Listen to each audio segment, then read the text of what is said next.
Genuine question. Has anyone noticed that Obama is everywhere? In Virginia, campaigning. I'm now seeing him in Canada, shaking hands with.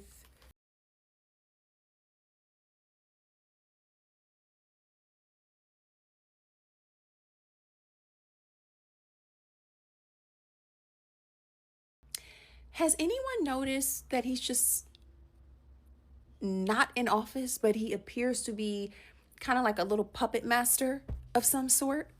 What exactly is he doing?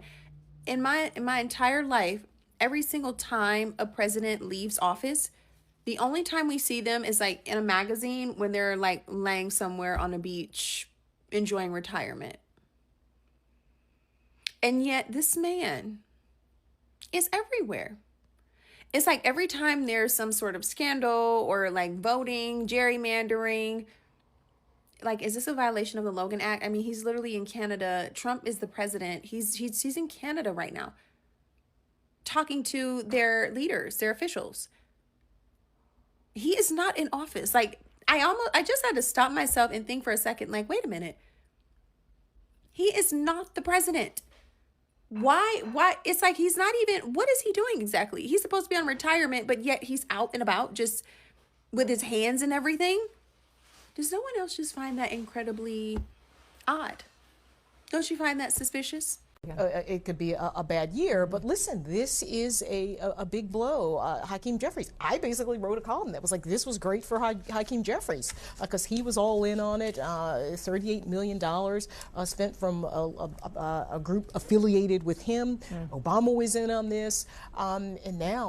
Yes, I don't know why this man cannot rest. He's everywhere, like this lady said. We recently saw his campaign in Virginia. Now he is training on social media for just the wrong reasons. If you take a look at this tweet, Obama is up in Canada holding private discussions with Prime Minister. Obama need to sit down and figure out his freaking place before he's end up in prison for violating the Logan Act. Trump is our president. You have been sidelined, Obama.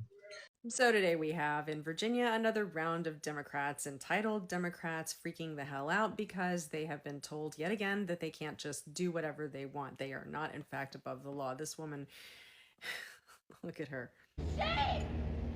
Shame on every single Supreme Court justice who voted to take away our rights as a people to express.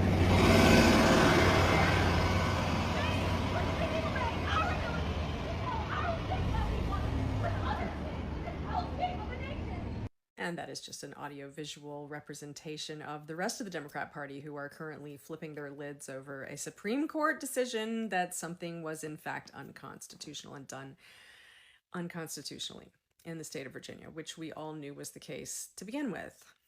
See, it's funny because we, the people who aren't part of the leftist brainwash cult or who maybe left the leftist brainwash cult, have been voting for decades to try and reverse the damage being done by the leftist brainwash cult that at this point has swung so far left that they don't even know what freaking gender they are and they think that kids can be born in the wrong bodies. We've been voting to reverse that level of damage, what they're doing in our schools, what they're doing in higher education, and what they have done with mass migration. We've been doing that.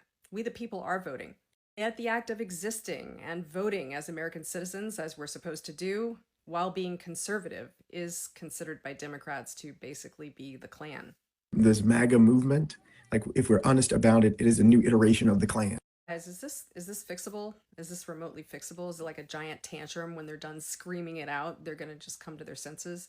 Or is it like Obama said, they're going to keep trying to fundamentally transform our country, whether we like it or not?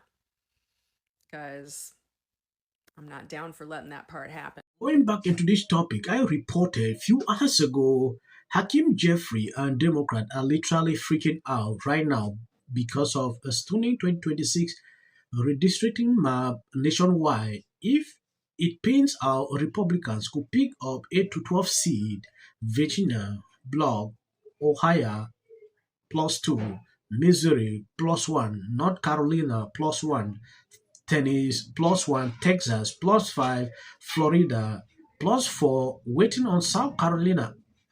Alabama, Louisiana, and even maybe Mississippi. This is huge. Hakeem Jeffrey and Democrat are freaking out this morning. This will continue. Like I said, these people at this point are panicking. They don't know what exactly to do. Someone posted this on X, and that is something these people might be thinking to do after this latest decision. Republicans are in a better shape today than they were yesterday. All right. America's redistricting battles just became a full-fledged war. Democrats are vowing to go all in tonight after a consequential setback in Virginia. The state Supreme Court striking down the new congressional map that favors Democrats, ruling that the party began the process of putting the measure on the ballot too late. The new map would have created 4 new majority blue districts, and it was created in response to President Trump's call for red states to redraw maps to favor Republicans. Now, last month, voters narrowly passed that referendum, and Democrats are vowing to appeal. The House Minority Leader, Hakeem Jeffrey, says that the fight is just getting started, and it all comes after the Supreme Court issued a historic ruling that severely weakened the Voting Rights Act of 1965, and it opened the door to new redistricting battles all across the South, like, for example, in Alabama, where Republicans are now asking the Supreme Court to allow the state to revert back to an old map that it had struck down. Like, there's no bottom officially here. I think between the Supreme Court ruling and Virginia, we have a situation where pretty much every state is going to be looking at their maps and seeing whether they can box out the other political party. And the result is going to be, I think, just terrible, chaos. Probably. Yeah, chaos, terrible for our democracy. It's been no surprise to see Abby on CNN melting down like this. I understand, and I don't want to go into her case. She has always been like this. If you take a look at what these people have been doing, you can clearly see that, to me, this is just following the law. One person replied to this clip, "Your Democrats have been gerrymandering with impunity for 30 years with no ramifications until now. Now the Republicans are following your lead. You call for civil. Classic Democrat, nothing ever really changes." That is just the simple truth here. If you look at what they have been doing in the past, you can clearly see the kind of real thing they are struggling to create. Some are calling like they should go on the street and demonstrate as a result of the Supreme Court. I don't get it, and I don't understand why Democrats believe this is the only path. To me, they wanted to chop up this place, Virginia, and it turned out it didn't favor them. And Republicans are winning. It seemed only a few weeks ago, maybe months ago, that it would be impossible for the Democrats to lose this. Maximum warfare everywhere, all the time, in connection with the redistricting battle that Republicans launched. Few moments later. Got some more breaking news. This just handed down moments ago from the Virginia State Supreme Court ruling the process to redraw that state's congressional maps is unconstitutional. No way. Well, headline today, way. There is a way, and it's because of what they do when they don't win, they cheat. So this is the big story today, gerrymandering. This has gone nuclear. Democrats were bragging that they turned the tables on Republicans and actually were winning the redistricting that the GOP started late last year in Texas. Today, things look really different. 2,000 votes had already been cast, so they could redraw their maps and eliminate a district with black representation to dilute black voters' voices. All used to say that the South will rise again. Is this what they meant? This is not about elections. This is about white people in the South making sure that black people have no voice. Taking our voting rights away. Yeah, how about that? How about that? You get caught in a moment, and you can't always. Their temper passes 1,005. It's always hip hop the videos and share out. They highly recommend videos on this channel for people who ask me, why do you put on short videos at the end? That is for the white algorithm. To live on the sidewalk. Right. Spencer Pratt, who's running for mayor of Los Angeles. Who's doing a great job. Unable to laugh at him. Inside, they started. It'll be more access to the leader of the free world. This week, which was the state of Virginia, they gerrymandered the state. Redistricting. It's going to lose their congressional representation. How do you think?